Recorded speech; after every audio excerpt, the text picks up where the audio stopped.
Welcome to our presentation about aligning intrinsic and extrinsic rewarding to boost performance. By doing so, we will develop the competency motivating self and others. Meet John. John is a human resource manager of a company and has some employee problems. John is sad. He pays his employees well, they have good benefits, however, performance isn't as expected. What can he do? He decides to hire a consulting company in order to find ways to improve the motivation of his employees. John clearly has some rewarding problems. How can we help John? This is Caroline. She's a management consultant. Hi, I will help you achieve better employee motivation. Employee motivation drives behavior and promises the greatest return on investment. According to research, motivation is a key component of engagement. Motivation helps employees to be proactive, to invest additional time and energy in their job, and to react more quickly when obstacles stand in their way. All of this leads to better performance.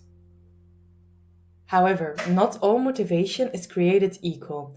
Broadly, there are two ways to motivate: intrinsic or extrinsic. On the one hand, employee motivation can be driven from inside the individual, or in other words, intrinsic. This kind of motivation is most likely to occur when the work is personally meaningful in some way. On the other hand, extrinsic motivation depends on outside stimuli like salary and bonuses. Now have a look at John's situation. He is convinced he can motivate his employees by giving them great benefits. But motivation requires more than just a good pay. In-depth research has shown some interesting insights. High performance appears to be significantly more driven by intrinsic incentives than by extrinsic rewards.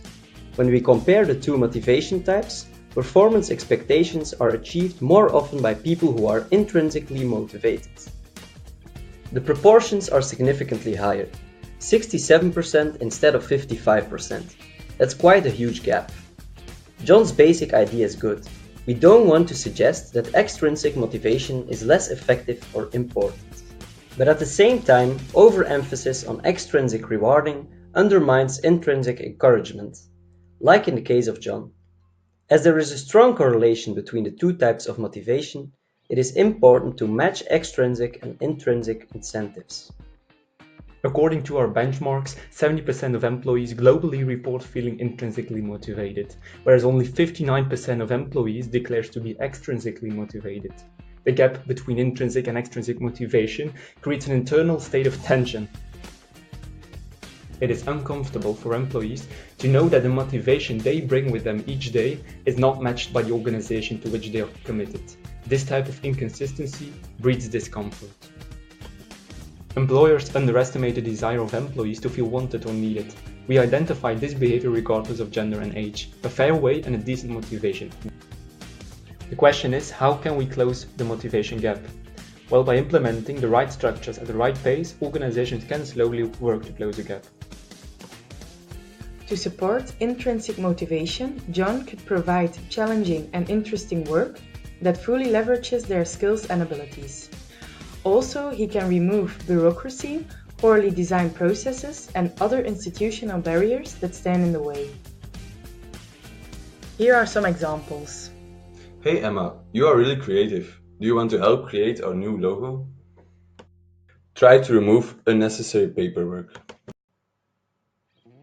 And to support extrinsic motivation, ensure that financial rewards are fair and competitive without overstating the importance of rewards as a motivator.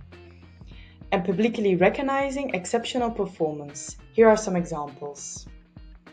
Emma, you will receive a bonus if you can achieve these goals within a certain time frame. I really like the logo. Good job. By providing meaningful development opportunities, recognizing employee efforts in public ways, and helping employees understand why they are part of a winning team, the result will be higher engagement. The effect of internal motivation on performance is higher than external motivation. So, John has to set a fair balance between money and personal drive. The conclusion?